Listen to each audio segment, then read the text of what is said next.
নমস্কার বন্ধুরা, সবাই কেমন আছেন? বন্ধুরা, ঐক্যশ্রী স্কলারশিপের আবেদন শুরু হয়ে গেছে, রেনুয়াল শুরু হয়ে গেছে।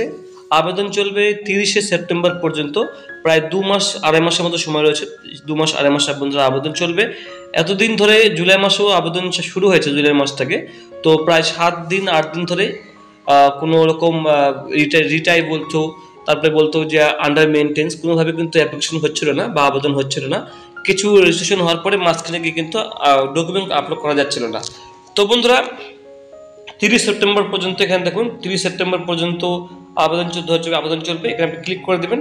এখানে ক্লিক করার সঙ্গে সঙ্গে একটি পিডিএফ আপনার সামনে বন্ধুরা চলে আসবে। সেই পিডিএফটা বন্ধুরা আপনারা এখান থেকে আপনাকে দেখে দিচ্ছি যে কি কি ডকুমেন্টস লাগবে। তো সবাই কিন্তু বন্ধু এখানে আবেদন করতে পারবেন। ঐক্যশ্রী 2024-25 পশ্চিমবঙ্গের সংখ্যালঘু ছাত্রছাত্রীদের জন্য বৌদ্ধ, খ্রিস্টান, জৈন, ইসলাম, পার্সি ও শিখ।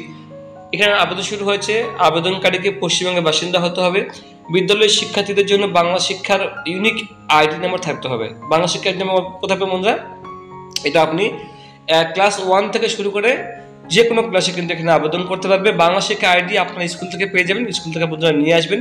পূর্বতন পরীক্ষায় ন্যূনতম 50% নাম্বার, প্রি ম্যাট্রিক প্রথম শ্রেণী এবং টিএসপি ব্যতীত পেতে হবে। ঠিক আছে, পূর্বতন পরীক্ষায় 50% নাম্বার পেতে হবে, এটা বলা হয়েছে। কিন্তু সব ক্ষেত্রে কিন্তু নয়। ছাত্রছাত্রীদের নিজস্ব ব্যাংক অ্যাকাউন্ট থাকতে হবে। প্রি ম্যাট্রিক এর ছাত্রছাত্রীদের ক্ষেত্রে বাবা অথবা মায়ের ব্যাংক অ্যাকাউন্ট থাকতে হবে, মানে মাধ্যমিকের আগে বলছে, ক্লাস 1 থেকে ক্লাস 10 পর্যন্ত। বিভিন্ন স্কলারশিপের জন্য পরিবারের সর্বোচ্চ আয় প্রি ম্যাট্রিকের ক্ষেত্রে 2 লক্ষ টাকা, পোস্ট ম্যাট্রিকের ক্ষেত্রে 2 লক্ষ টাকা, মেরিট কাম মিন্স 2.5 লক্ষ টাকা, টিএসপি 2 লক্ষ টাকা। আর স্বামী বিবেকানন্দ স্কলারশিপের জন্য 2,50,000 টাকা কিন্তু বলা হয়েছে এখানে। তো বন্ধুরা, আবেদন শুরু হয়ে গেছে 15 জুলাই থেকে। 15 জুলাই থেকে আবেদন শুরু হলো, কিন্তু আবেদন করা যাচ্ছিল না। তো এখন বন্ধুরা সাবমিটও নিচ্ছে এবং সবকিছু কাজও হচ্ছে। তো বন্ধুরা, আবেদন করার প্রসেসটা আপনাকে আমি পরবর্তী ভিডিও দেখিয়ে দেবো কিভাবে আবেদন করতে হয়।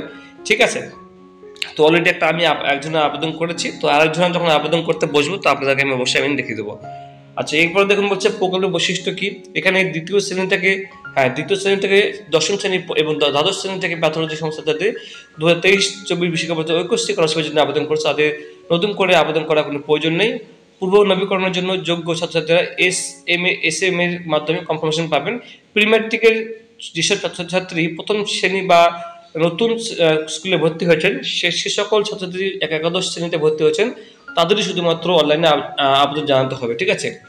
আচ্ছা, আবেদন করার শেষ তারিখ 30/9/2024, 30 সেপ্টেম্বর পর্যন্ত লাস্ট ডেট দেওয়া রয়েছে বন্ধুরা। আচ্ছা, যাই হোক, এটা হয়ে গেল বন্ধুরা। এরপরে স্বামী বিবেকানন্দ স্কলারশিপ বন্ধুরা আবেদন কিছুদিন মধ্যে শুরু হয়ে যাবে। ঠিক আছে, এবার আমি এটা কেটে দিচ্ছি। এবার আপনাকে আমি এখানে একটু দেখে দিই বন্ধুরা। এখানে যখনই আপনি স্টুডেন্টস এরিয়াতে ক্লিক করে দেবেন, ক্লিক করার পরে দেখুন আগের মতো কিন্তু আর কোনো রকম কোনো অপশন কিন্তু নেই যে সার্ভার ডাউন। ফ্রেশ অ্যাপ্লিকেশনে বন্ধুরা দেখুন এখানে লিঙ্ক দিয়ে দিয়েছে 2024 এবং 25-এর। ঠিক আছে, কারো যদি রেনুয়াল থাকে সেক্ষেত্রে আপনি রেনুয়াল করতে পারবেন। রেনুয়াল ইয়োর 2024 এবং 25 এখানে দেওয়া রয়েছে। রেজিস্টার করার পর আপনি এখানে অবশ্যই রেজিস্টার টু স্টুডেন্টসে ক্লিক করে দেবেন। তো আমি এখানে স্টুডেন্টস রিফ্রেশে ক্লিক করে দিচ্ছি আপনাকে দেখানোর জন্য। জাস্ট এখানে আপনি ডিস্ট্রিক্ট সিলেক্ট করে দেবেন। সিলেক্ট করার পরে ওকে করে দেবেন। করার পরে দেখুন বন্ধুরা এখানে ফর্ম কিন্তু বন্ধুরা খুলে গেছে। তো চিন্তা বন্ধু কিছু নেই, অবশ্যই বন্ধুরা এখানে আবেদন করবেন। আবেদনের ফুল প্রসেস আপনাকে আমি পরবর্তী ভিডিওতে দেখানোর চেষ্টা করবো। অসংখ্য ধন্যবাদ, ভালো থাকবেন। Thank you so much.